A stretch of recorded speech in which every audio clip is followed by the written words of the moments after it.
I think we should also ask what it means to have a space, a platform like the forum. Yeah. You can start telling us a little bit about yourself, but it's like really short. And between ideas, it would be great if you can leave like 1 second or like a little bit of space, just in case, for social media we have to make cuts. Gotcha. So I know a little bit because I do this He myself. knows, yes, so yeah. I know. He I'm knows, still- he I'm still knows. understudying. He knows. Okay, so just wait a little. We just wait until they leave. Yeah. It's the tours. What do you do? Oh. Take. If I could just say, even this is a dream come true. I'm gonna say that in my comments, but this is a dream come true because this is my first UN interview. So it's like Oh, you don't get a UN interview every day. No, you It's don't. like- it's very big. Mm. That's why I was thinking I gotta actually record it. Yeah.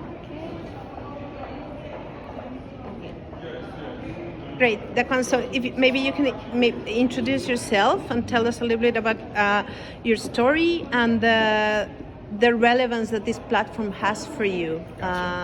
Include, please, give us complete answers. Gotcha. Yeah. Gotcha. Okay. Thank you.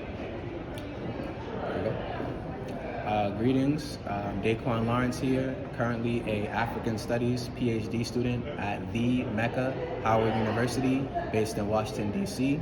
I'm currently in Geneva, Switzerland at the third forum for people of African descent, the third permanent forum for people of African descent.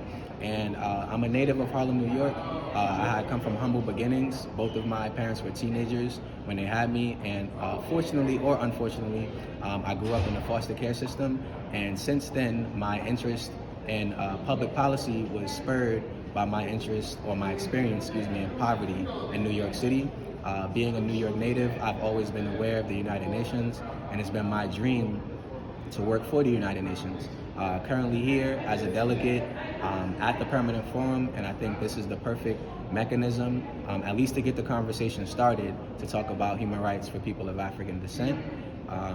Being someone who has studied human rights, international law for the last 10 to 12 years of my life as a graduate student, human rights activist, nonprofit practitioner, and currently as a researcher and middle school educator, being at a conference like this is a dream come true because I'm able to connect with people of like minds, hearts, and spirits who care about human rights, but maybe based on another continent or a resident of another country.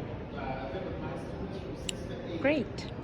Very, very, very complete answer. So I don't know, Sarah. We have the expectations there. We have the meaning that what the forum means. I don't know if you want to. Can we put it in about the expectations? Yeah, like 3 sentences. Yeah, like a short, super short, two, sharp like 2-3 sentences about that. Yeah. Expectations? Yeah, expectations. Why having a space and a platform like this is important, and what it means for you. Yeah, like keywords maybe even. Yeah. Okay.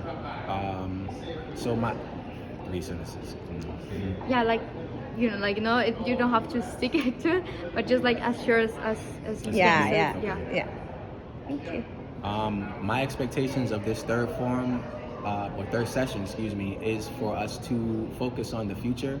I know one of our table topics for discussion is having a second international decade for people of African descent, and I personally think that it is very important for the youth, no matter what their background is, especially youth of African descent, to be aware that the Permanent Forum for People of African Descent is now the largest platform at the United Nations for people of African descent. So if anybody wants to change anything for people who are considered or identified as Black, I think the UN is a good place to start.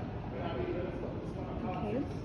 And more personally, like more like your previous answer to, what does it mean At a personal for you? level. Yeah, personal level. Yes. To have this space.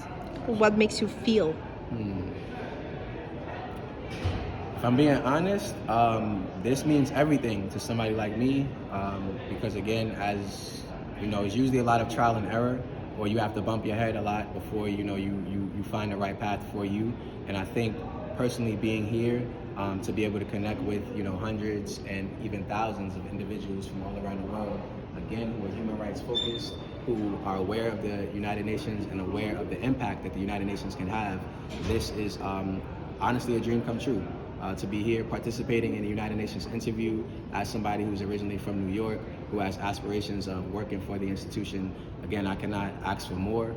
The only thing that I could do is personally do more, which I believe, and that has been instilled in me from the 2 HBCUs I attended, Morgan State University and now Howard University. So again, it's a dream come true to be at the UN, to help people who look like me and to people who don't. Really nice. I tried to make it